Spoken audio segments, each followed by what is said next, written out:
तिब्बत में एक पूरा ध्यान का प्रयोग है, जिस प्रयोग में शिष्य को 1000 बार गुरु के सामने झुकना पड़ता है, 2000 बार, 3000 बार, 5000 बार। गुरु बैठा है अपने कमरे में, शिष्य बाहर है, काम कर रहा है, लेकिन उसको दिन में 5000 बार गुरु की दिशा में साष्टांग दंडवत करनी। क्या राज है उस 5000 बार झुकने का? और इतना ध्यान लग जाता है उस झुकने से, कुछ और करना नहीं पड़ता, बस इतना याद रखना है कि 5000 बार दिन में झुक जाना है। ऐसा भी नहीं कि गुरु के चरण वहीं हो, मील 2 मील दूर भी हो सकता है शिष्य, लेकिन जिस दिशा में गुरु है उस तरफ झुकते रहना है। गुरु से कुछ लेना देना भी नहीं है, गुरु तो बहाना है, असली बात तो झुकना है। गुरु तो खूंटी है, कोई भी खूंटी काम कर देगी, झुकने को टांगना है। पश्चिम के लोग बड़ी मुश्किल में रहे क्योंकि वो समझ नहीं पाते। हिंदू देखो सूरज के सामने सूर्य नमस्कार कर रहे हैं, सूर्य को कुछ नमस्कार करने से होने वाला है? वो कोई सवाल ही नहीं। नमस्कार करने की कला है, उसको सीखना है। सूरज भी काफी ठीक है, सूर्य नमस्कार ध्यान का एक गहरा प्रयोग है। सूरज के कारण नहीं, अगर तुमने सूरज के कारण समझा तो तुम भूल गए झुकने के कारण। तो पहला कदम है कि झुको, फिर दूसरा कदम है कि नीचे होने में कुशल हो जाओ। तब सारा संसार तुम्हारी तरफ बहता रहेगा, तुम्हारी संपदा का अंत न होगा। तुम कितनी ही उलीचो और बांटो अपने आनंद की संपदा को, वो बढ़ती ही जाएगी, क्योंकि तुमने गड्ढा बना लिया। अमृत चला आ रहा है, तुम दोनों हाथ उलीचते रहो, कुछ भी चुकेगा ना। जितना उलीचोगे उतना पाओगे बढ़ता चला जाता है। इस तरह वे खड्डों घाटियों के स्वामी बन गए। लोगों के बीच प्रधान होने के लिए किसी को उनके अनुगति की तरह होना चाहिए। अगर तुमने लोगों के आगे होने की कोशिश की तो लोग तुम्हें पीछे पहुंचा देंगे। लोग यानी अहंकार से भरी हुई प्रतिमाएं, पागल हैं। तुमने अगर आगे होने की कोशिश की तो घसीट के तुम्हें पीछे कर देंगे। तुमने अगर पीछे होने की कोशिश की तो वो तुम्हें सिर आंखों पर उठा लेंगे। जब तुम उनके अहंकार पर चोट नहीं करते तब वे तुम्हें स्वीकार कर लेते। जब तुम उनके अहंकार पर चोट करते हो तब उनका अहंकार प्रतिशोध से भर जाता है। और लोग तो पागल हैं। तो लाओस से कहता है, अगर तुम चाहते हो कि सच में ही तुम लोगों के आगे हो जाओ तो कला है पीछे हो जाना। लेकिन यहां एक बात समझ लेना कि अगर तुम आगे होने के लिए ही पीछे हो रहे हो तो तुम चूक जाओगे, क्योंकि वो तो कोई बात ना हुई। तुम किसको धोखा दोगे? तो इसको ऐसा मत समझना कि अगर तुम चाहते हो आगे होना तो पीछे हो जाओ, क्योंकि अगर आगे होने की चाह है और पीछे होना केवल एक साधन है तो तुम पीछे हो ही नहीं रहे। बाजीद के एक शिष्य ने उससे कहा कि मैंने तुम्हारे वचनों में पढ़ा और तुमसे सुना कि अगर तुम स्त्रियों को छोड़ दोगे तो स्त्रियां तुम्हारे पीछे आएंगी, अगर तुम धन छोड़ दोगे तो धन की देवी तुम्हारा पीछा करेगी। आज 20 साल हो गए और अभी तक कोई आया नहीं। तो बाजीद ने कहा, वो आएगा भी नहीं, क्योंकि तुम पीछे लौट लौट के देख रहे हो। वो धन की देवी आएगी भी नहीं, क्योंकि तुम धोखा नहीं दे सकते धन की देवी को। तुमने पीछे लौट के देख रहे हो तो तुम धोखा अपने को ही दे रहे हो। अगर तुम श्रेष्ठ होना चाहो लोगों में इसलिए पीछे खड़े हो जाओ तो तुम कभी भी लाओसे को न समझ पाओगे। हां, अगर तुम पीछे खड़े हो जाओ तो तुम श्रेष्ठ हो जाओगे। वो बाई प्रोडक्ट है, वो परिणाम है। वो जो पीछे हो जाता है उसको लोग सिर आंखों पर उठा लेते हैं, इसलिए नहीं कि उसकी चाह थी, बल्कि इसलिए कि जो पीछे हो जाता है वो श्रेष्ठ हो जाता है। उसे श्रेष्ठ होने की चाह नहीं है, पीछे हो जाने में श्रेष्ठ हो जाना छिपा है। श्रेष्ठ होने की चाह तो निकृष्ट मन की चाह है, श्रेष्ठ होने की चाह तो हीनता की चाह है। उसने सब हीनता छोड़ दी। उसने हीनता इस तरह छोड़ दी कि अब वो सबके पीछे खड़ा हो सकता अपनी महागरिमा में। अब वो अपनी गरिमा को अपने भीतर संभाले हुए, अब किसी के आगे होने से आगे होने का सवाल नहीं है। अब वो अपने भीतर है और परम आनंदित है और उसका दिया जल गया है। अब वो श्रेष्ठ है। लोग उसे सिर आंखों पर उठा लेंगे, लेकिन इस कामना से तुम पीछे मत खड़े होना, नहीं तो तुम्हारा दिया बुझा ही रहेगा। तुम पीछे खड़े ही नहीं हो, तुम तो प्रतीक्षा करोगे कि कब लोग आएं, कब आंखों पे उठाएं। तुम बार बार लाओ से की किताब पढ़ोगे कि कहीं कुछ भूल चूक तो नहीं हो गई पढ़ने में। अभी तक लोग आए नहीं, अभी तक सिर आंखों पे उठाया नहीं। कितनी देर हुई जाती है, जीवन खोया जा रहा है। किसी को उनके अनुगत की तरह बोलना चाहिए, इसलिए संत आदेश नहीं देते, सिर्फ उपदेश देते। आदेश तो सम्राट देते, उनकी मालकियत। उपदेश का तो अर्थ होता है केवल सलाह। मानो तो ठीक, न मानो तो भी ठीक है। और संत बिना मांगे सलाह भी नहीं देते। बुद्ध का तो नियम था कि जब तक कोई 3 बार न पूछे वो जवाब न देते थे। इसलिए बुद्ध की किताबों को पढ़ना बड़ा मुश्किल हो जाता है, क्योंकि 3 बार आदमी सवाल पूछता है और तब बुद्ध 3 बार जवाब देते। बहुत लंबा हो जाता है, 6 गुना हो जाता है काम। बुद्ध से किसी ने पूछा कि आप 3 बार के लिए क्यों रुकते हैं? बुद्ध ने कहा कि जो मांगता है उसी को मिल सकता है, और 3 बार पूछने का केवल इतना ही प्रयोजन है कि वस्तुतः तुम पूछना ही चाहते हो, ऐसी ही जिज्ञासा से नहीं आ गए हो। तुम्हारे प्राण दांव पे लगे, तभी सलाह दी जा सकती है। लेने वाला तैयार हो तभी दी जा सकती है, लेने वाला आतुर हो तभी दी जा सकती है, लेने वाला प्यासा हो तभी। और पूछा गया कि आप 3 बार फिर उत्तर क्यों देते? उतने का लेने वाला कितना ही तैयार हो, फिर सोया हुआ है। एक बार में न सुन पाए, शायद दोबारा सुन ले, दोबारा न सुन पाए तो शायद तीसरी बार सुन ले। जीसस ने अपने शिष्यों से कहा कि कोई तुम्हारे साथ दुर्व्यवहार करे तो 7 बार क्षमा कर देना। एक शिष्य ने पूछा कि ठीक, फिर 8वीं बार क्या करना? 7 बार क्षमा कर दिया, फिर 8वीं बार। तो जीसस ने कहा 7 बार नहीं, 77 बार।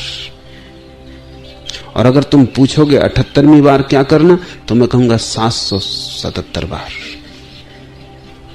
क्योंकि वो तो बात ही ना हुई। तुम समझे ही नहीं, चूक गए। 7 बार तो सिर्फ प्रतीक है क्षमा कर देने का। क्षमा कर देना ये मतलब है। 7 बार तो इसलिए कह रहे हैं कि तुम्हारा भरोसा नहीं है। एक ईसाई फकीर के संबंध में कहानी है कि एक आदमी आया, उसने उसके गाल पे चांटा मारा, तो उसने दूसरा गाल सामने कर दिया, जैसा कि जीसस का उपदेश है कि जो तुम्हारे बाएं गाल पर चांटा मारे, दायां उसके सामने कर देना। वो आदमी भी दुष्ट था, उसने भी जीसस की किताब पढ़ी थी। उसने कहा कि तुम हमको न धोखा दे सको, उसने दाएं गाल पे भी एक चांटा मार दिया। जैसे उसने दाएं गाल पे चांटा मारा, वो फकीर झपटा और उस आदमी की छाती पे सवार हो गया। उसने कहा, ये तुम क्या करते हो? जीसस को मानने वाले हो कि, और ये तुम क्या कर रहे हो? उसने कहा कि जीसस ने कहा कि जब बाएं पे कोई मारे दाएं कर देना। अब दाएं पे जब कोई मारे, उसके आगे उन्होंने कुछ कहा भी नहीं, और दाएं के आगे कुछ है भी नहीं। अब हम स्वतंत्र हैं, जीसस का वचन कर दिया, निपटा दिया। अब तुम हमसे मुकाबला करो। तुम सभी सिद्धांतों को चुका देते हो और जल्दी ही तुम प्रकट हो जाते हो। ऐसी भूल मत करना। प्रथम होने के लिए अंतिम खड़े मत हो जाना, नहीं तो बहुत पछताओगे। उससे तो बेहतर तुम कोशिश में लगे रहना प्रथम होने की। तो कम से कम लाओसे को तो दोस्त तो ना दोगे कि हम इसकी किताब की उलझन में पड़ गए, पीछे खड़े हो गए, न कोई आया, न बैंड बाजे बजे, न कोई स्वागत समारंभ हुआ। लोगों के बीच उनका अगुआ होने के लिए किसी को उनके पीछे पीछे चलना चाहिए। ध्यान रखना, ये लाओसे परिणाम की बात कर रहा है, चाहे की बात नहीं कर रहा है। अगर तुम पीछे पीछे चलोगे तो तुम अचानक पाओगे कि तुम अगुआ हो गए हो। यह परिणाम है पीछे चलने का। इसके लिए तुम्हारी चाहे की कोई भी जरूरत नहीं। तुम्हारी चाहे आई कि लाओसे का सिद्धांत काम ना करेगा, क्योंकि तुम फिर पीछे चल ही नहीं रहे, तुम चल तो रहे हो आगे ही। लाओसे का उपयोग साधन की तरह नहीं किया जा सकता, किसी ज्ञानी का उपयोग साधन की तरह नहीं किया जा सकता। ज्ञानी साध्य है, वो साधन नहीं है, और लोग उनका साधन की तरह उपयोग करते हैं। साधन की तरह उपयोग करते हैं, बस इसलिए चूक जाते हैं। और फिर उनको जीवन में अनुभव होता है कि नहीं, ये बातें तो सही सिद्ध नहीं होती, ये होंगी भी नहीं। लाओस से कृष्ण क्राइस्ट साध्य है। तुम उनका अपने लोभ, अपनी वासना, अपनी तृष्णा के लिए उपयोग नहीं कर सकते हो। तुम अगर उनकी मान के चलो तो तुम एक दिन अचानक पाओगे कि जो जो उन्होंने कहा था वो रत्ती रत्ती 100% सही उतरता है, क्योंकि जो उन्होंने कहा है वो उनके जीवन में सही उतरा है, तभी कहा है। इस तरह संत ऊपर होते हैं और लोग उनका बोझ अनुभव नहीं करते। अगर तुम किसी के ऊपर रहोगे तो लोग तुम्हारा बोझ अनुभव करेंगे। और बोझ को कौन सहना चाहता है? बोझ को फेंक देना चाहता है कोई भी। बोझ तो आत्मघाती हो जाता, उसमें तो तुम्हारी आत्मा तड़फने लगती, तुम्हारे पंख कट जाते। पति पत्नी के ऊपर है तो बोझ है, पत्नी पति के ऊपर है तो बोझ है, पिता बेटे के ऊपर है तो बोझ है, और बेटा कोशिश करेगा कब इस बोझ को उतार कर रख दे। और सारी जिंदगी में हर आदमी की कोशिश है कि कैसे ऊपर हो जाए, और इसलिए तुम सभी पे बोझ बन जाते हो, पत्थर की तरह लटक जाते हो गर्दनों में। और हर एक चाहता है कि तुमसे छुटकारा कैसे हो। लाओस से कह रहा है संत भी ऊपर होते, लेकिन उनके होने की कला बड़ी अनूठी है। वो नीचे हो जाते और इसलिए लोग उन्हें सिर आंखों पे ले लेते। वो खुद ऊपर नहीं बैठते, लोग उन्हें ऊपर बिठा देते। और जब कोई अपनी ही मौत से किसी को अपने सिर पे लेता है तब बोझ मालूम नहीं पड़ता। जब कोई जबरदस्ती तुम्हारे सिर पर होता तब बोझ मालूम पड़ता है। इसलिए प्रेम निर्बोझ कर देता है। और संत बड़ा प्रेम जगाते, क्योंकि जो आदमी सबसे पीछे बैठा है वो तुम्हारे अहंकार को तो चोट देता ही नहीं, उससे तुम्हारा कोई संघर्ष ही नहीं है। अचानक उसकी विनम्रता तुम्हें छूने लगती है। उसके पास एक विनम्रता का वातावरण होता है, एक अलग ही ऊर्जा का प्रवाह होता है। अहंकारी आदमी को कहने की जरूरत भी नहीं पड़ती कि अहंकारी, तुम फौरन समझ जाते हो कि अहंकारी। उसकी चाल में, उसके उठने बैठने में हर तरफ अकड़ है, हर तरफ वो दिखला रहा है कि मैं कुछ हूं, समझे, जानते हो मैं कौन हूं। विनम्र आदमी ऐसे है जैसे छिपा है, जैसे नहीं चाहता कि तुम्हारी आंख में पड़े, जैसे नहीं चाहता कि तुम्हारे रास्ते को काटे, जिससे नहीं चाहता कि आवाज हो जाए, पग ध्वनि भी तुम्हें सुनाई पड़े और बाधा पड़े। ज़ैन फकीर कहते हैं कि जब किसी व्यक्ति को ज्ञान हो जाता है, और वो ठीक कहते हैं, तो शिष्य को बताना नहीं पड़ता गुरु को आके कि ज्ञान हो गया। शिष्य के आते ही गुरु कह देता है तो हो गया, बात पूरी हो गई। ऐसा भी हुआ है कि रिंझाई जब ज्ञानी हुआ और अपने गुरु के झोपड़े की तरफ गया तो वो बाहर सीढ़ियां चढ़ रहा था और गुरु ने भीतर कोठे से चिल्ला के कहा तो रिंझाई पा गया। अभी गुरु ने देखा नहीं, सिर्फ पग ध्वनि सुनी थी। रिंझाई चकित हुआ और शिष्य चकित हुए। उन्होंने गुरु से पूछा कि बात क्या है, तो उन्होंने कहा कि जब अहंकारी चलता है तो उसकी पग ध्वनि अलग होती, उसके पैर में भी चोट होती, वो पैर की आवाज से भी कहता है मैं आता हूं, राह करो। और जब विनम्र आदमी आता है तो उसके पैरों में वो चोट नहीं होती, उसके पैरों में माधुर्य आ जाता है। उसके पैर ऐसे आते हैं कि किसी को बाधा ना पड़ जाए, किसी के सुर संगीत में कोई व्यवधान ना आ जाए, मेरे चलने से भी किसी को कोई अड़चन ना हो जाए। वो ऐसे आता है जैसे छाया आती। रिंझाई ने खुद एक गीत लिखा है कि जब कोई ज्ञान को उपलब्ध हो जाता है तो वो ऐसे हो जाता है जैसे वृक्ष की छाया सीढ़ियों को बुहारती है लेकिन धूल उड़ती नहीं। वृक्ष की छाया सीढ़ियों को बुहारती है लेकिन धूल उड़ती नहीं।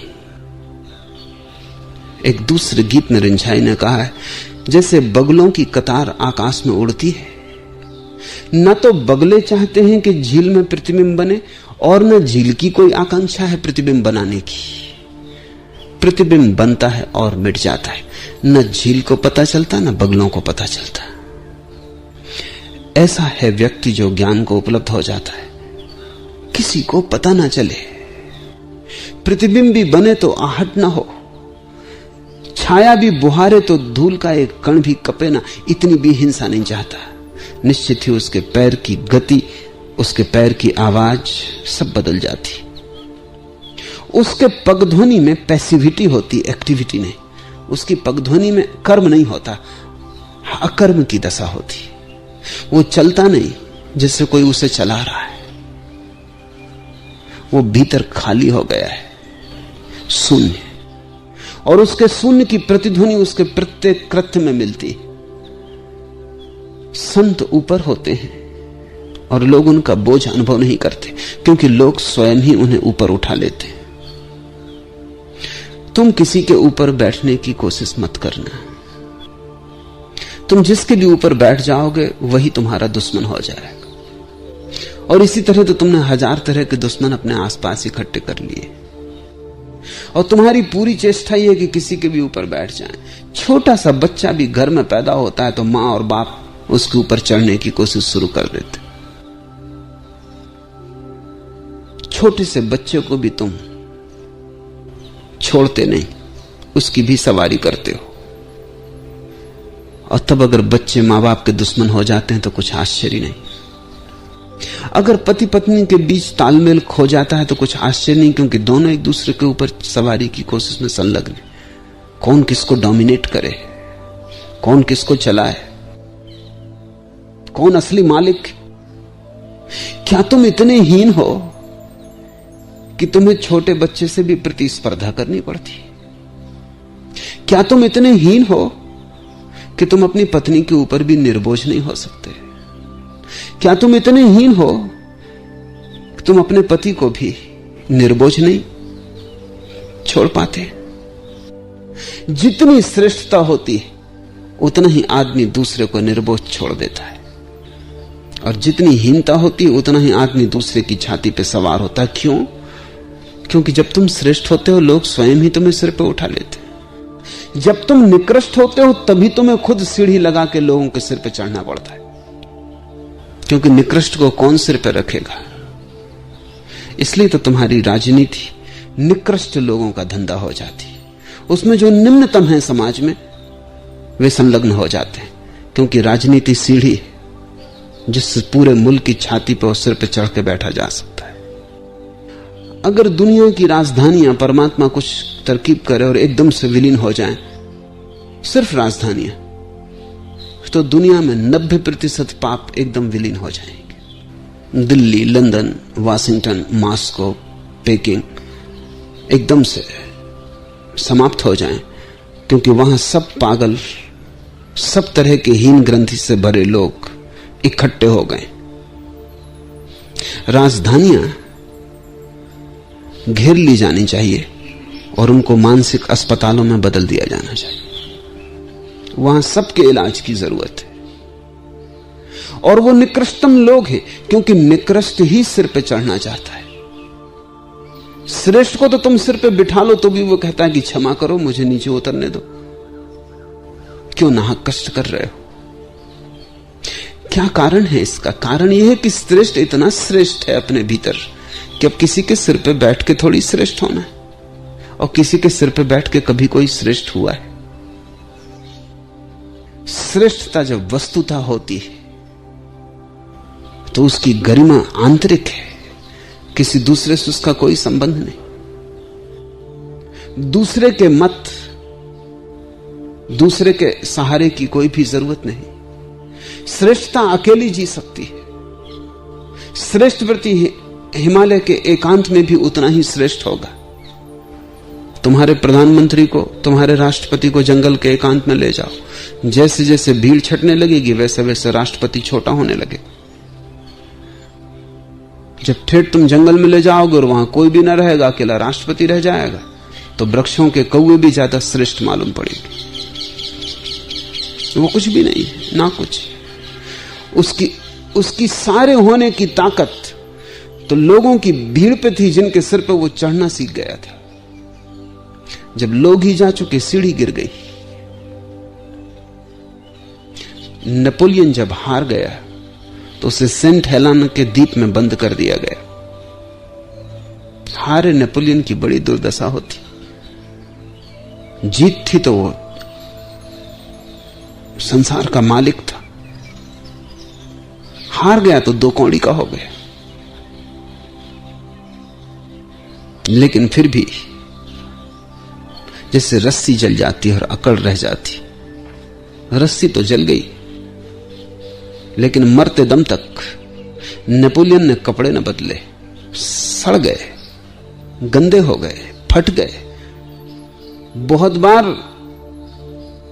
कहा गया कि नए कपड़े आपके लिए उपलब्ध हैं, आप पहन लें। उसने कहा कि नहीं। मरते वक्त उसने अपनी डायरी में लिखा है कि ये कपड़ों की बात ही और ये सम्राट के कपड़े, और तुम कितने ही ताजे और नए कपड़े ले आओ, वो एक कैदी के कपड़े होंगे। राख हो गई सब, लेकिन अकड़ बाकी। अभी भी वो चलता है तो उसी अकड़ से। फटे हैं कपड़े, पुराने हैं कपड़े, जरा जीर्ण हो गए, लेकिन वो अब भी अपने को सोच रहा है कि सम्राट है। मरते समय उसने लिखा है कि मान लिया कि मैं अब सम्राट नहीं हूं, लेकिन इसे तो कोई भी इंकार न करेगा कि मैं एक हारा हुआ सम्राट हूं। हारा हुआ हूं माना, मगर हूं तो सम्राट ही। मगर हारे हुए सम्राट का क्या मतलब होता है?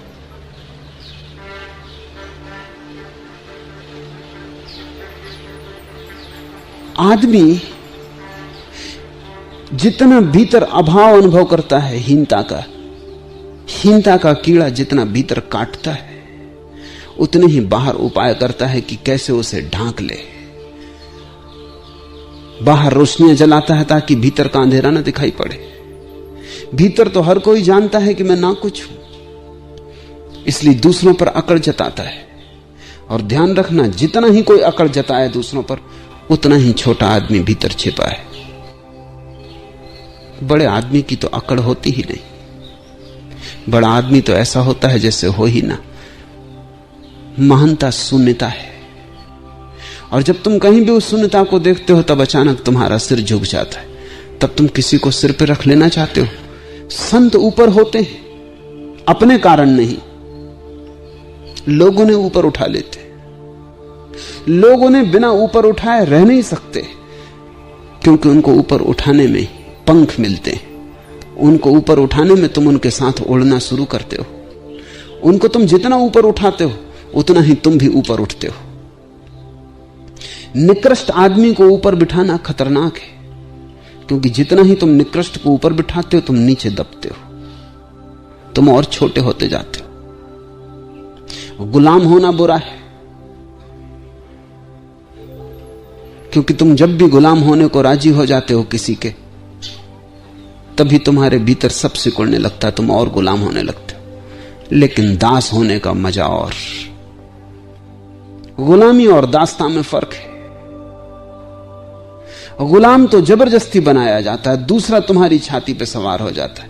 और दास होने का मतलब है तुम किसी को अपने सिर पर उठा लेते हो। तो गुलामी परतंत्रता है, और दास हो जाने से बड़ी स्वतंत्रता नहीं। इसलिए कबीर कहते हैं, कहे दास कबीर। ये जो दास है कबीर का, ये गुलाम नहीं, ये दासता अंगीकार की है। ये छोटा होना अपनी तरफ से स्वीकार किया है, ये पीछे होना अपनी तरफ से साधा है। अपने को ना कुछ बनाने में स्वेच्छा से चेष्टा की। वह आगे आगे चलते हैं और लोग उनकी हानि नहीं चाहते। जब तुम लोगों के आगे चलना चाहोगे तो लोग तुम्हारी हानि चाहेंगे, क्योंकि तुम उन्हें आगे होने देने में बाधा हो, तुम उनके दुश्मन हो। इसलिए राजनीति में कोई दोस्त नहीं होता। राजनीति में दो तरह के दुश्मन होते हैं, प्रगट दुश्मन, अप्रगट दुश्मन। प्रकट दुश्मन से भी अप्रकट दुश्मन ज्यादा खतरनाक होता है। इसलिए मैकियावेली ने, जिसने कि राजनीति की बाइबल या वेद लिखा, अपनी किताब दी प्रिंस में कुछ सुझाव दिए। उसने कहा है कि राजनीतिज्ञ को, राजा को, सम्राट को, किसी को भी भूल के कभी मित्र नहीं मानना चाहिए, अन्यथा वो पछताएगा। क्योंकि जो आज मित्र है वो कल शत्रु हो सकता है। और उसने ये भी कहा कि शत्रु के संबंध में भी ऐसी बात नहीं कहनी चाहिए कि कभी मित्रता बनने का मौका आए तो वो बात बाधा बने, क्योंकि वहां कोई भी शत्रु हो सकता है, कोई भी मित्र हो सकता है। राजनीतिक के आसपास जो लोग होते हैं वो भी शत्रु हैं, क्योंकि वो भी कोशिश कर रहे हैं कि तुम जिस सिंहासन पर हो वो हो जाएं। तो कुछ शत्रु बाहर चेष्टा करते हैं वहां से आने की, और कुछ शत्रु घर के भीतर होते हैं और वहां से चेष्टा करते हैं। राजनीतिक का मित्र कोई हो ही नहीं सकता, क्योंकि जो महत्वाकांक्षा तुम्हें ले आई है वही दूसरों को भी ले आई है। तो इंदिरा को डर कोई जयप्रकाश से ही नहीं, यशवंतराव चौहान से भी उतना ही ज्यादा। और बाहर के दुश्मन से तो सुरक्षा करना आसान, भीतर के दुश्मन से सुरक्षा करना मुश्किल, क्योंकि वो भीतर है। इसलिए तो इंदिरा को रोज रोज पोर्टफोलियो बदलने पड़ते हैं कि किसी को भी ये भ्रांति ना हो जाए कि तुम जम गए। उखाड़ते रहना पड़ता है। तुमको पक्का पता रहना चाहिए कि तुम जम नहीं गए हो, कि तुम और आगे जाने की कोशिश करने लगो। तुम जहां हो वहीं रहने में तुम्हें लगाए रखना पड़ता है कि तुम किसी तरह वहीं बने रहो, क्योंकि तुम्हें अगर ये पक्का भरोसा हो जाए कि तुम जहां हो वहां से तुम्हें कोई नहीं हटा सकता, तो तुम और ऊपर चढ़ने की कोशिश शुरू कर दोगे। इसलिए हर राजनीतिज्ञ को अपने कैबिनेट को हमेशा उखड़ी हालत में रखना पड़ता है, कपाए रखना पड़ता है। तो किसी को भी पक्का भरोसा न हो जाए कि ये कुर्सी तय हो गई। अगर ये तय हो गई तो तुम्हारी शक्ति ऊपर वाली कुर्सी की तरफ जाने में संलग्न हो जाएगी। इसलिए इस कुर्सी को हिलाए रखना पड़ता है कि तुम्हारी ताकत इसी पे बैठे रहने में लगी रहे और तुम्हारी ताकत आगे ना जा पाए। राजनीति में मित्रता संभव नहीं, क्योंकि महत्वाकांक्षी की क्या मित्रता हो सकती। हम सब महत्वाकांक्षी हैं अगर हम सब एक दूसरे के दुश्मन हैं तब, क्योंकि हम वही पाने की कोशिश कर रहे हैं जो दूसरे भी कर रहे हैं, और वो न्यून है। चाहे धन हो, चाहे पद हो, सारा संसार उसी को पाना चाह रहा। इसलिए सारा संसार एक दूसरे का दुश्मन है और एक कलह सतत चलती रहती, शिष्टाचार में छिपी, संस्कृति में ढकी, वस्त्रों में, शब्दों में, बातों में छिपाई हुई, लेकिन भीतर एक संघर्ष चल रहा है। संत आगे आगे चलते हैं और लोग उनकी हानि नहीं चाहते, क्योंकि संत तो पीछे चलता है, लोग ही उसको पकड़ के आगे ले आते हैं। और जैसे ही लोग उसे छोड़ दें वो फिर पीछे चला जाता है। ऐसी अनूठी घटना इस देश में घटी है कि सम्राट से भी ऊपर जंगल में बसे ऋषि का स्थान हो गया था।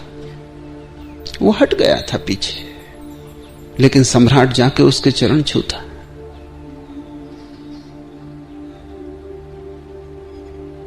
जिसके पास कुछ भी न था उसके चरण वो छूता जिसके पास सब कुछ था। एक बड़ा अनूठा प्रयोग था। ऐसा हुआ कि एक गांव में बुद्ध का आगमन हुआ। जो सम्राट था उसके वजीर ने कहा कि आप चलें, नगर के बाहर स्वागत करें। सम्राट नया नया था, आकड़ से भरा था। उसने कहा कि क्यों मैं जाऊं, आखिर बुद्ध एक भिखारी ही है, और आना होगा तो खुद महल आ जाएंगे, मेरी क्या जरूरत है जाने की। उस बूढ़े वजीर ने तुरंत इस्तीफा लिख दिया।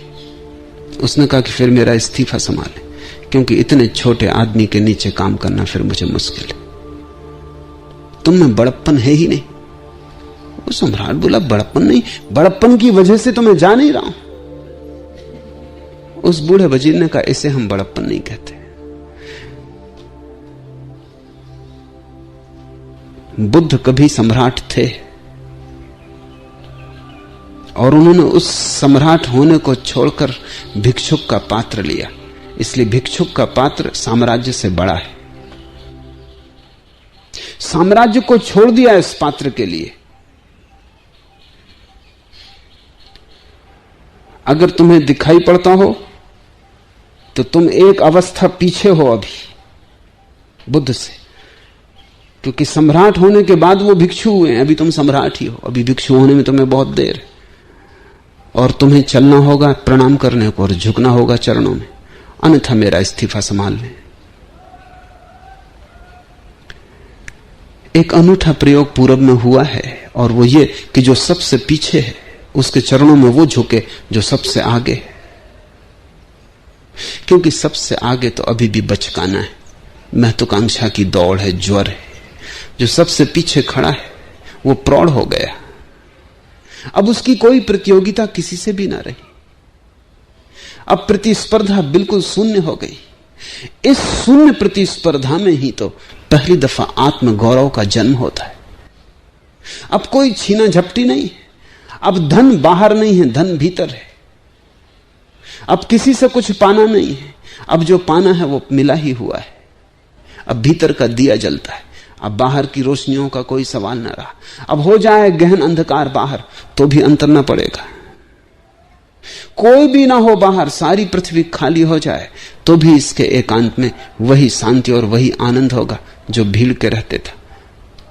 अब जंगल और बाजार में कोई फर्क ना रहा। अब तुम क्या कहते हो, अच्छा या बुरा, कोई उसकी संगति नहीं है।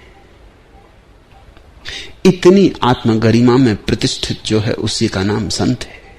वह आगे आगे चलते हैं और लोग उनकी हानि नहीं चाहते, और तब संसार के लोग खुशी खुशी और सदा के लिए उन्हें सिर आंखों पर रखते, क्योंकि वह कलह नहीं करते। इसलिए संसार में कोई उनके विरुद्ध संघर्ष नहीं कर पाता। संत से लड़ना मुश्किल है, लड़े कि हारे। संत से अगर लड़े कि हारना सुनिश्चित है। संत को हराया नहीं जा सकता। क्यों? क्योंकि संत की कोई जीतने की आकांक्षा नहीं। जो जीतना ही नहीं चाहता उसे तुम हराओगे कैसे?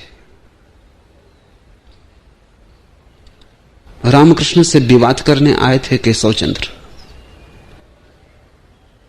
हराने आए थे,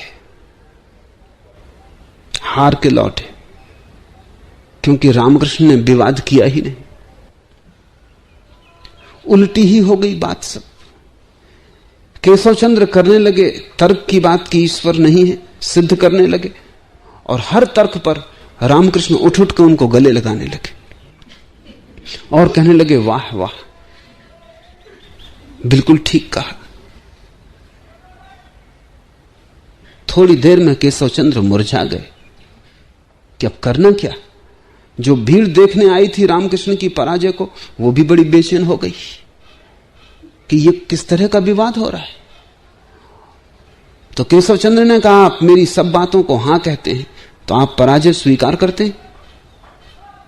रामकृष्ण ने कहा, मैंने कभी दावा ही कहां किया तुम्हें जीतने का। तुम्हारी जैसी प्रतिभा को और मुझ जैसा गंवार जीत सकेगा? असंभव। मगर एक बात तुमसे कहता हूं कि मैं तो बेपढ़ा लिखा हूं। परमात्मा की कोई बहुत बड़ी प्रतिभा मुझसे प्रकट नहीं हो रही। तुम्हें देख के मुझे पक्का भरोसा आ गया कि परमात्मा है। इतनी प्रतिभा, ऐसा तर्क, कैसे गजब की बातें तुमने कही। जहां इतनी प्रतिभा हो सकती है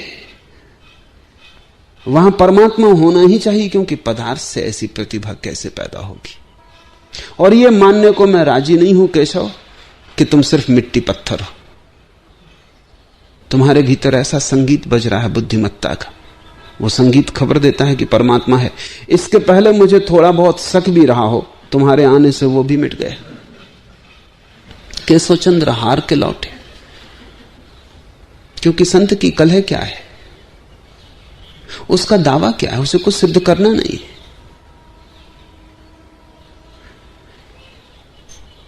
संत का कोई सिद्धांत थोड़ी है जिसे सिद्ध करना है, कोई शास्त्र थोड़ी है जिसे सिद्ध करना है। संत का तो एक जीवन है। और उस घड़ी में केशव की आंखें खुल गई और देखा संत के जीवन को, और देखी इस महिमा को जिसे कि विरोध भी हरा नहीं सकता, जिसे विवाद से मिटाया नहीं जा सकता। देखी इस आस्था को कि कितने ही तूफान उठाए जाएं तर्क के, आस्था का दिया डगमगाता भी नहीं, उल्टे तूफान से भी जीवन ले लेता है। तुमने देखा कभी कि छोटे दिए बुझ जाते हैं हवा के झोंके में, लेकिन बड़ी आग लगी हो तो हवा घी का काम करती है। आग लग गई हो मकान में तो उस वक्त एक ही सुरक्षा है कि हवा ना चले, क्योंकि आग लगी हो मकान में और हवा चल जाए तो आग बढ़ जाएगी, बुझना मुश्किल हो जाएगा। लेकिन गणित तो देखो, छोटा सा दिया हवा आती तो बुझ जाता है, बड़ी आग हवा आती तो और जलती। संत इतनी बड़ी आग है कि बुझाने को तुम अगर तूफान लाओगे तो घी का काम होगा।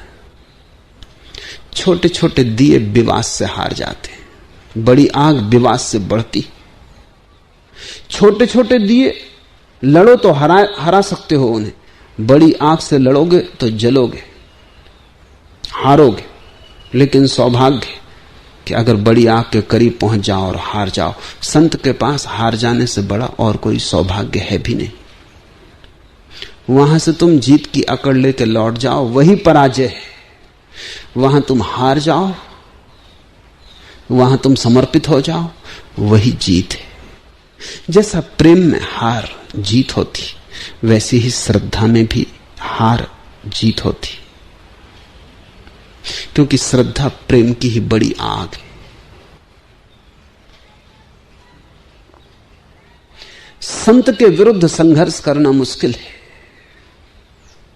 क्योंकि संत है नहीं भीतर जिससे तुम टकरा सको।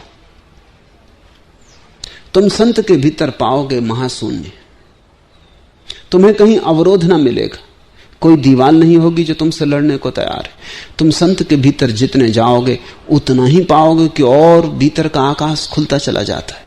संत के पास जाके तुम खो ही जाओगे।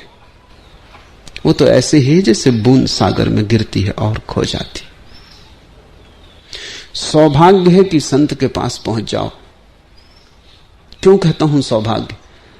क्योंकि जो लोग बहुत चालाक हैं, समझते हैं बहुत होशियार हैं, वो संत के पास आते ही नहीं। संत से बचने का वही एक उपाय है कि पास ही मत आओ, दूर दूर रहो, सुनी बातों को समझो। संत के संबंध में लोग क्या कह रहे हैं उन बातों को मान लो। संत के सामने सीधे सीधे मत आओ, तो ही बच सकते हो। अगर सीधे आ गए तो मिटोगे। और इसलिए जो बहुत चालाक है, अपनी मूढ़ता में चालाक है, वो सुनी बातों से जीते हैं। वो पास आके देखने की हिम्मत भी नहीं जुटा पाते, वो आंख में आंख डाल के देखने के लिए तैयार भी नहीं होते। खतरा है। और एक लिहाज से वो ठीक है, क्योंकि पास आएंगे तो उनकी जीत तो मुश्किल है, वो तो असंभव है। संत के पास आके हारने के सिवाय और कोई संभावना ही नहीं। और जैसे जैसे पास आओगे और पास आना पड़ेगा, जैसे जैसे पास आओगे और प्यास बढ़ेगी और तड़फ लगेगी। जैसे जैसे पास आओगे वैसे वैसे मिटने की बड़ी तीव्र आकांक्षा गहन होगी। एक दिन संत में डूबोगे, और जिस दिन संत में डूब जाओ उस दिन तुम्हारे भीतर भी संतत्व का उदय हो गया। उस दिन तुम वही न रहे जो आए थे। उस दिन आंख से तुम गुजर गए और तुम्हारा सोना निखर आया। तुम शुद्ध कुंदन हो गए, सब कचरा जल गया। संत एक क्रांति है जिससे तुम गुजर सकते हो। मिटने की तैयारी हो तो ही पास आना चाहिए। लोग ऐसे हैं कि पास भी आ जाते हैं, मिटने की तैयारी नहीं, तब बड़ी मुश्किल में पड़ जाते हैं। तब उनकी दुविधा में देखता हूं, उनकी तकलीफ में देखता हूं। एक कदम पास आते हैं मेरे, एक कदम दूर जाते हैं। एक हाथ से पास आते हैं, दूसरे हाथ से अपने को संभाले रखते हैं। ऐसा हुआ कि मुल्ला नसरुद्दीन की पत्नी एक दिन आई और उसने कहा जल्दी करें और खतरे की घड़ी है। मुल्ला फांसी लगाने की कोशिश कर रहा है। मैं उसके साथ मुल्ला के घर तक गया। राह में वो बार बार कहने लगी जल्दी चलें, ये आपकी चाल ठीक नहीं, ये मामला संकट का है। मैंने कहा तू घबरा मत, जो आदमी कभी किसी चीज में सफल नहीं हुआ वो आत्महत्या में भी सफल होगा नहीं, तू बिल्कुल बेफिक्र रहे। पर उसको पसीना चू रहा और हाथ पैर कप रहे हैं। वो बोली कि आत्महत्या बात और है, और चीज में सफल ना हुआ हो, क्योंकि दूसरों का सवाल था, तो अकेले आत्महत्या तो खुद ही करनी, कोई बाधा भी देने वाला नहीं। कमरा उसने बंद कर रखा है। मैंने कहा तू बिल्कुल फिक्र मत कर, मैं उसे भली भांति जानता हूं, वो सफल किसी चीज में हो ही नहीं सकता। उसके घर पहुंचे, देखा तो इंतजाम उसने पूरा कर रखा था। रस्सी बांध रखी थी छप्पर से, एक स्टूल पर खड़ा था और रस्सी अपनी कमर में बांध रहा था। नसरुद्दीन अगर मरना है तो कमर में रस्सी क्यों बांध रहा है? उसने कहा कि पहले गले में बांधने की कोशिश की पर बड़ी बेचैनी होती, और मरना तो है ही, तो मैं कमर में बांध रहा हूं। क्या कोई ऐसी तरकीब नहीं कि आदमी आराम से मर सके? बस ऐसी दुविधा में हैं बहुत लोग। संत के पास पहुंच जाते हैं और फिर अपने को बचाना भी चाहते हैं, कमर में रस्सी बांधते, कहते हैं गर्दन में बांधते हैं तो बेचैनी होती। बचाते भी हैं अपने को और बचा भी नहीं सकते हैं, क्योंकि आमंत्रण सुन लिया गया है, पुकार आ गई है, बुलावा आ गया है, और भीतर लग रहा है कि तैयार है, कूद लेना चाहिए, छलांग लेनी चाहिए। खड़े हैं गड्ढे के पास, एक क्षण में घटना घट सकती है, सिर्फ साहस चाहिए, लेकिन पकड़े हैं किनारे को। नाव में सवार हो गए और नाव की खूंटियां किनारे से बंधी, उन्हें खोल नहीं रहे। नाव में बैठे हैं, पतवार चला रहे और खूंटियां किनारे से बंधी, रस्सियां किनारे से बंधी, नाव कहीं जा नहीं रही। ऐसी दुविधा में तुम मत पड़ना। या तो भाग खड़े होना, लौट के पीछे देखने मत, और या फिर छलांग ले लेना, और फिर मत भय करना कि क्या होगा। इन दो के बीच रहोगे तो न घर के न गांठ के, न संसार के न सन्यास के, न पदार्थ के न परमात्मा के। तब तुम बड़ी उलझन में रहोगे। वो किनारा छूट गया और दूसरा किनारा मिलता नहीं, और मझधार में डूबने जैसी गति हो जाएगी। संत के पास आना हो तो पूरे, ना आना हो तो भी पूरे ना आना। मध्य में बड़ा तनाव पैदा हो जाता, बड़ा संताप पैदा होता है, और कमर में रस्सियां बांध के कोई फांसी नहीं लगती। और बेचैनी तो होगी, क्योंकि सारे अतीत को मार डालना है। बेचैनी तो होगी क्योंकि सारी वासनाओं को जला डालना है। बेचैनी तो होगी क्योंकि अब तक की सारी महत्वाकांक्षा और पागलपन को आग में गिरा देना है, राख कर देना है अहंकार को। बेचैनी तो निश्चित है, लेकिन उसी बेचैनी के बाद, उसी अंधेरी रात के बाद सुबह का जन्म है। और जिन्हें सुबह देखनी, उन्हें अंधेरी रात से गुजरने का साहस चाहिए ही। आज इतना ही।